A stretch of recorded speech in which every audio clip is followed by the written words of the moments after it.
This nibble originally aired on RSBANDB Update, episode 860, The Green Santa Hat, a rare well done. Enjoy. We gathered everybody's thoughts about 3 categories in particular: Update of the Year, Quest of the Year, and Patch Note of the Year, and also in a special category for Tanis, the Accessibility Update of the Year, because that's something we had to talk about. So I'm going to start with you, Tanis. What was your Update of the Year? My update of the year is kind of where it all began, and that is the city of Senntisten. It set up Senntisten archaeology and, all of the fronts of the Elder God Wars. And even though I haven't completed it, I actually really enjoyed it as a good read, and someday Shane is going to drag my, I almost said something, but you're going to hold one of those lights for me, I think. Yeah, of course, we can do that anytime you want. Anytime you want. Okay. Yeah, but that's my my update of the year, just because it was such a, it was a good quest, and it kind of set up everything. And that was also your quest of the year. Mm-hmm. Okay. And I actually put that as my quest of the year as well, just because, going back, if we go back to when Senntisten was first mentioned in one of the teleport spells from Desert Treasure, oh my God, going back to 2006 and hearing about that this might exist, and then Temple of Senntisten, Ancient Curses, of course, and reestablishing communication with Zaros. This has been one of those storylines that really didn't, draw as much attention as the elves did. But once again, it was one of those things that took 14 years to come to fruition, from 2006 all the way to 2021, 15 years at that. And when we got there, of course, you had the wonderful environment, you had the wonderful storytelling associated with it, and it just sets so much up for the year. So City of Senntisten was my quest of the year. So it goes without saying that if you didn't have City of Senntisten, you wouldn't have had a lot of the other updates this year. My update of the year was Carapac and the Note on Front, and Questcaping, I believe you felt similar as well. Mm-hmm. Why did you feel like putting the Note on Front and Carapac there? Because this was the one that really started to get things moving, and it felt like it introduced so many great things at once. It introduced, for one thing, the weekly God banter, which has just been incredible, and how it's kept me coming back week after week to watch and discuss. And they've had some really interesting content dropped in those little bits of overhead dialogue, as evidenced by the fact that we just spent however long talking about one today. And yeah, that was the beginning of that. All right. It was also the first one that just populated this as of yet empty city of Senntisten, and yeah, because it was so quiet before then. Mm-hmm. Yeah, and now it is very, very, very much alive, because it was just a city without content, pretty graphics, pretty environment, but empty. And now you've got so much incredible stuff. You've got God Wars generals who will perform battlefield abilities for you, which was utilized a little more later on, but never so much as with the initial update. And I do love just using Krill's Yar every so often when I feel like it. The Gorvek one is fun too. That came with the Croesus front, if you haven't tried that one. I haven't tried that one yet. It's Dragonfire. Nice. But yeah, and so much inventive stuff, like the siege cannons. I really enjoy upgrades. Yeah. Yep. I really do just enjoy going ham on the Note on Dragonkin by hijacking one of their own cannons. That still feels like a really fresh, inventive piece of content. And of course, there is Carapac himself, who is just lore-wise and fight-wise really just a pinnacle of RuneScape experience. All right. And, I should also say that I put Carapac and the Note on Front as my update of the year as well. And I'm going to approach it from a different angle than you did, because the reason I put that there is I actually credit the First Front with being a decent enough boss that's not too hard and not too easy, that it's actually been a place that is very consistent in terms of the mechanics and what you can expect from the fight itself, that I've been able to use that as a way to really develop my PVM abilities once that front came out. Because, case in point, I went from 7+ minute kills to the point where my kills are just over 3 minutes now on Carapac. Hey! Wow. So it's been a case study of using the Node on Front, and in particular the boss, Carapac the Bound, to develop my PVM abilities throughout that entire thing. And then that has then acted as a springboard, of course, to the other fronts as well, and all of the other bosses in the game. So that's why I have to put Carapac and the Node on Front there for me. But Can I ask, your kill times, is that normal mode or hard mode? Normal. Yeah, so, but that says there's even more room for improvement. Exactly. Like, Carapac will take you all the way through your PVM experience. Yeah, and that's a hallmark of a really well-designed boss. Mm-hmm. So, I want to turn this over to Zerdones, because, I think we would be remiss if we didn't talk about where the year started with your quest of the year with As an Adra's quest. And you were with Questcaping on this one, and you came in here and you thought, "Oh, am I going to be the black sheep on this, only saying As an Adra's quest?" But why did you both say As an Adra's quest for quest of the year? You first, Zerdones. Sure. So I will say City of Senntisten was a close second for me. I ultimately went with As an Adra's quest for a couple of reasons. One reason is it really was a love letter to the lore fans, which I definitely am. Like, I'm very much in the target audience for that quest. That hit me perfectly. The other reason, and the bigger reason for me, is I think the goal of art, the goal of any art, is to make you feel something. And As an Adra's quest made me feel something. I connected with the characters in that quest. I connected with As an Adra. I connected with Ariadne and with I'm completely blanking on the name now. Who? Other Mazara character. Trindine? Trindine, thank you. Can't believe okay. No worries. Moving on. I connected with her. I connected with all of them, and then the end of the quest just hits you like a punch in the gut, because Trindine and As an Adra are playing you for a fool, and that made me feel something. Yeah, and one of the things that was really upfront with us when we discussed this back when this quest came out is there was a question of, are we in effect just witnessing this quest, or is our player actually taking part in it? And I think the way we described it on that episode was the RuneScape visual novel in that regard. And based on the fact you say you felt something with that would back that up entirely in terms of being able to touch all those emotional notes. Yeah, that's not an invalid way, or that's not a bad way of describing it. It is a very dialogue-focused experience, but it's very good dialogue. Yeah. Questcaping, why'd you put As an Adra's quest? I battled between that and City of Senntisten because I did like Once Upon a Time in Gilnor. That's a really fun and inventive feeling quest, and we only have 3 to choose from. 4? Once Upon a Time, Heartstealer, City of Senntisten, Heartstealer, and As an Adra's quest. Oh. Heartstealer was nice, but it's not going to make Quest of the Year lists for anyone but a very small minority. I know some people who love it, but yeah. Anyway, so City of Senntisten really feels more like the real appeal there was in what came next, hence the Node on Front being my update of the year.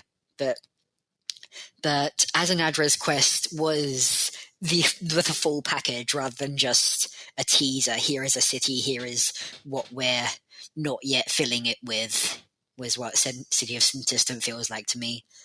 Whereas as an address quest, it got me. I am the lore player. I am the target audience. I am catered to, and I am happy. Yeah. And you know, I wrote City of Senntisten as well, but there were so many wonderful moments in that quest, from that memory fragment of Guthix's, where our character is the only one to truly know what happened at that point in the quest, to, you know, Ariane destroying those statues and huffing them in. That was absolutely hilarious as well in that quest. So many other little moments like that.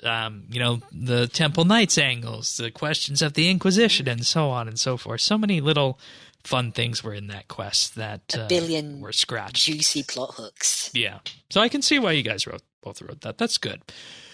Zerdones, update of the year. Yeah, so what you were saying about Carapac being a boss to teach you PVM is pretty much the reason I chose this as my update of the year, and that is the Ark Glacier. As much as I like Carapac, and I agree with what you and Questcaping were saying, that the node on front is a really good and solid piece of content, and I think as a front, it's probably the most cohesive and the best front out of the Elder God Wars. It's very, especially Carapac, is very traditional. It's very traditional God Wars boss. Yeah. It's very traditional RuneScape boss. And the through line of all the pre-release stuff for Elder God Wars was, this isn't going to be anything like what you've seen us do before.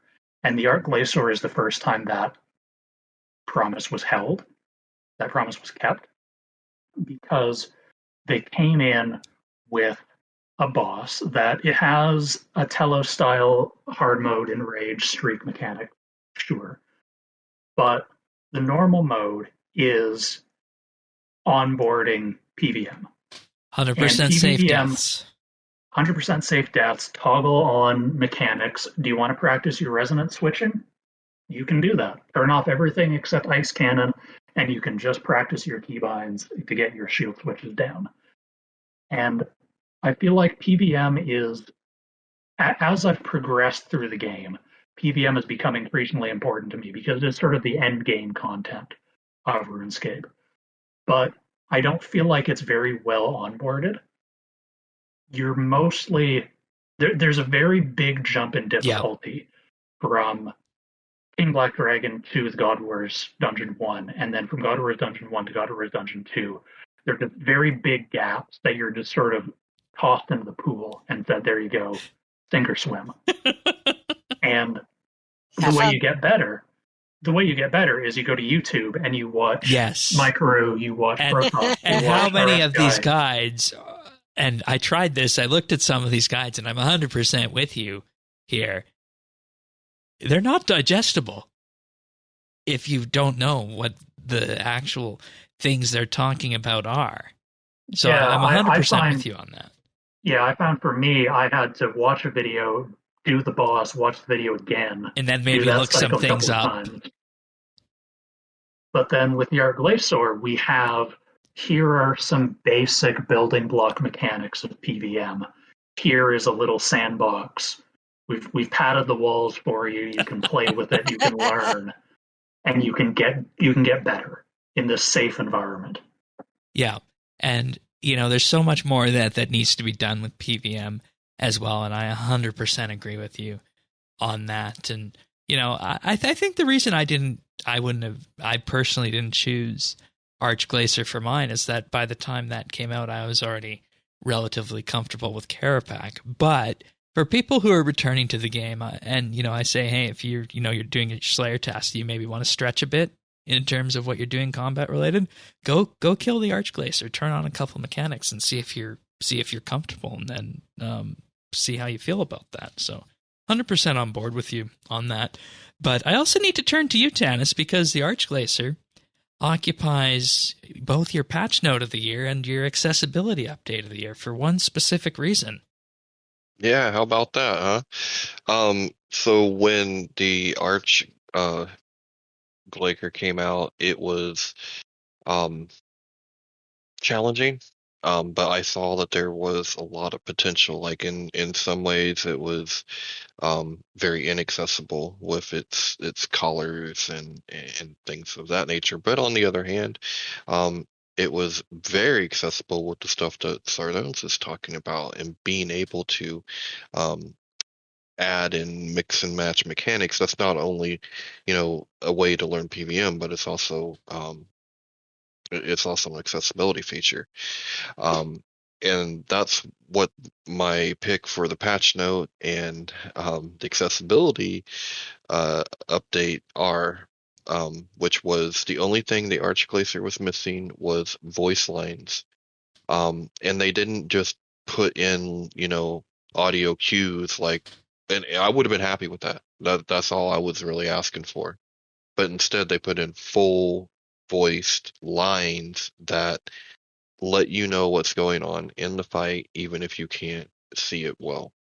And it it blew me away. Completely changed the It, boss for you, didn't it? yeah, it's so much more. I said it then. It's so much more than a patch note. It was a really, really big deal. Um, so yeah, that's my pick for both of them. I mean, how could it be anything else? Yeah. And, I remember we gave this update such flack when it came out. I think you were doing 4th of July, or no, it wasn't 4th of July. It was a vacation or something. So you weren't able to be there with us for the launch of it. But we did have people on, and we did talk about the accessibility because that wasn't even an issue for us there. And it feels like it's improved so much since then. So that's good. And I think that's our general picture of the year, too, when it comes to accessibility. And we talked a bit about this on the PVM episode that'll be out next week, is that we started off in a rough spot, accessibility-wise, for the God Wars fronts. But over time, things have improved. It's been baby steps, but it's been a consistent improvement, right? Yeah, and it's forward motion, and it's also just taking it seriously and trying to improve. That's all you can really ask for, all you can hope for, um, and it's you know we end up with great updates like what we got with the Arch Glacier here. I mean, and they did it with Croesus. They listened. We're not quite there yet, in my opinion, but we're very close. And that was a color blindness issue.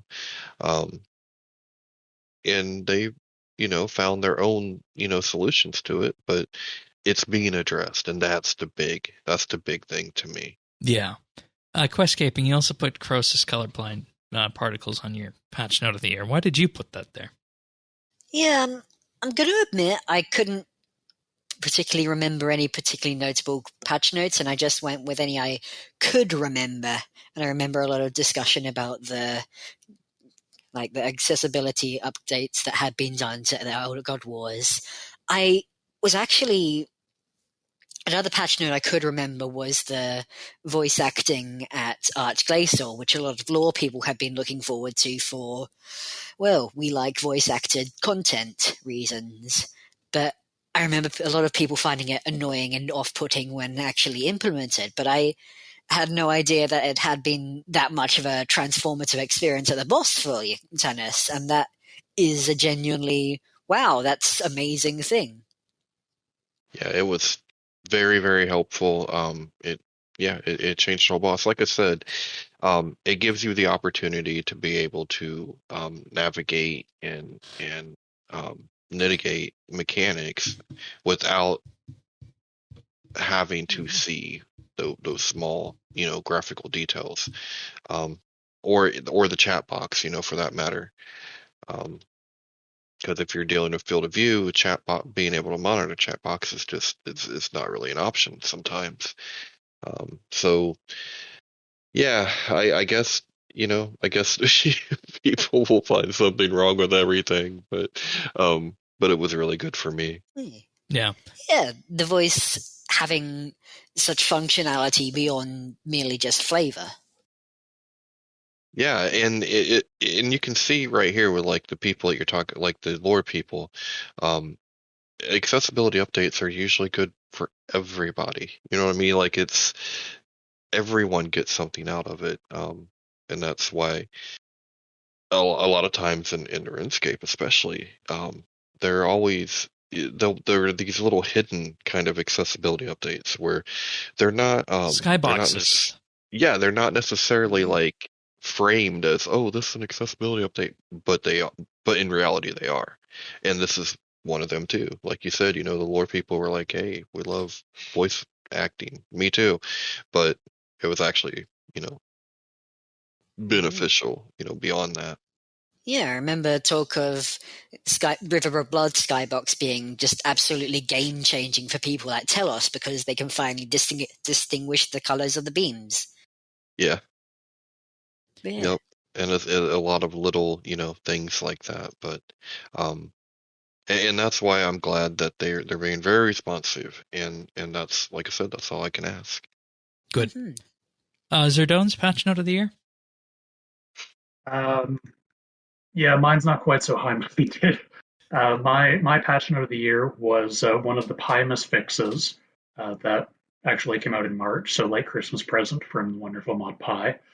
It was allowing auto-retaliate with the area loot interface open. That's just something that bugged me so much when I was doing Slayer, like at Abyssal Demons, especially at Dagonoths. Like, you want some of the drops you want, but if you have area loot open and you can't attack, it becomes this juggling act of, am I going to take damage to get these drops? Am I going to hit these guys that are hitting me? It's just such a headache. It was such a nice fix. I appreciated it. Yeah, now whenever you go do Slayer, you can just let that window sit open, and if something appears in that window that you want, you just give that a click. Yep, absolutely. Or, further just set your custom loot and just press that button every so often. I will say I actually kind of find this a little annoying myself because I like having my just general interface relatively clean, and I get annoyed if it isn't closing when I want it to close. And I think I've been dungeoneering on mobile just as a casual thing. Oh my! And really enjoying it, but it feels more adventurous than dungeoneering on desktop does, strangely enough. But also, that's weird. Trying to area loot things and having this big old area loot box over my already cramped mobile interface, and oh boy, yeah, that's more of a mobile problem than area loot or dungeoneering, because let's be real here, mobile still has some UI issues and whatnot that are still hanging out, but I will admit that audio retaliate with the area loot open is a good thing. For me, my patch note of the year is the changes that were made to Emerald Backcriminal bolts, in particular, bringing them up in terms of their reliability, in terms of proccing the effect, and making it so that it's an actual on-proc extra poison damage rather than poisoning the target. But the real fun thing about this, and not enough people know about this, and we touched on it again in the PVM episode that'll be out next week, and why this is in my mind. If the target's poisonable and you have Cinderbane gloves, these Emerald bolts will be doing more damage than Dragonstone bolts. Ooh. And not many people know that. You're in fact bringing those to Telos. Yeah, exactly. And, rubies still, of course, have their place. But for anybody who wants a good budget option, Emerald bolts are the way to go, honestly, at this point. And they don't get enough of a discussion around that. And we'll have a full, of course, run through all of the PVM meta combat changes next week on the podcast. We already recorded that one. That one's in the can and it's ready to go. But that's my patch note of the year. And you can find full episodes of RSBANDB Update right here on this YouTube channel. If you found this video useful or just enjoyed it, like and subscribe. or leave a comment.